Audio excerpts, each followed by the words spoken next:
মৃত ব্যক্তিটা যদি গুনাহগার হয়, চিৎকার দিয়া বলবেন আমারে নিও না, এই কবরের আযাব আমি সহ্য করতে পারবো না। গুনাহগার হইলে চিৎকার দিবে আমারে নিও না, এই কবরে 99টা সাপ আমার জন্য অপেক্ষা করতে আছে। কিন্তু আমার আপনার এই কান্না কেউ শুনবে না। আমার এই দেহটারে যখন মসজিদের গাড়িতে উঠাইয়া দিবেন, কিছু মানুষ গিয়া আমার বিবির কাছে বলবেন, শেষবারের মতো বলছি, তার উপর দাবি থাকলে ছাইরা দাও। আমার মার কাছে গিয়ে বললে আমার মা চিৎকার দিয়ে বলবেন, শেষবারের মতো একবার দেখা, আর আমার ছেলেটারে দেখতে পারবো না, শেষবারের মতো তোমরা একবার আমারে দেখাইয়া লয়া যাও। আমারে শেষবারের মতো দেখানোর জন্য আমার আব্বা আসবে, আম্মা আসবে।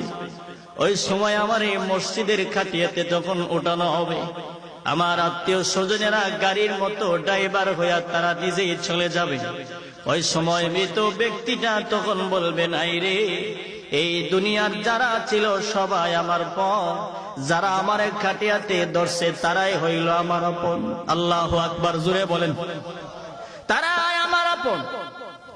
ওই সময় সবাই মিলিয়া যখন তারে কবরের দিকে নেওয়া হবে, কবরের পাশাপাশি যখন চলে যাবেন, আমার আত্মীয় স্বজন থেকে 2 অথবা 3 জন মানুষ কবরে নামবে।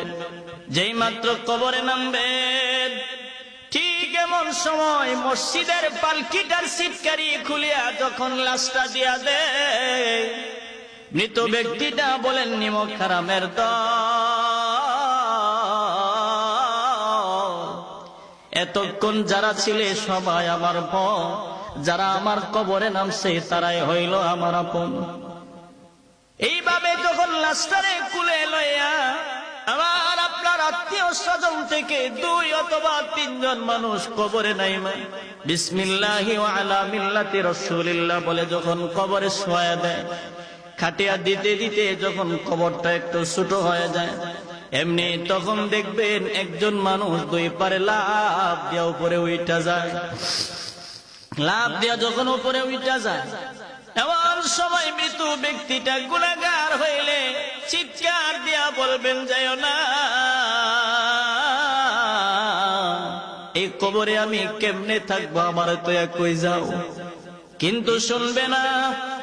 দ্বিতীয় ব্যক্তিটা যখন উঠে যাবে, তারপরেও সে ডাকবে, আমার তো যাইও না, কিন্তু শুনবে না।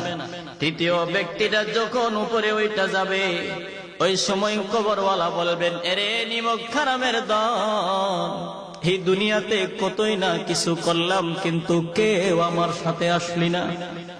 আমারে আপনারে কবর দিয়া সবাই যখন নিদয়া নিষ্ঠুরের মতো একা একা ফালাইয়া চলিয়া যায়, নবী বলেন, যেই ব্যক্তি তাবারাকাল্লাযী বিয়াদিহিল মুলুক, যারা এই মুলুক নামক সূরাটার আমল করে, আল্লাহর নবী বলেন ওই লোকটার আত্মীয় স্বজন কেউ না গেলেও ওই সূরাটা পাখির সুরত দইরা সেই কবরের ভিতরে ঢুইকা যায়।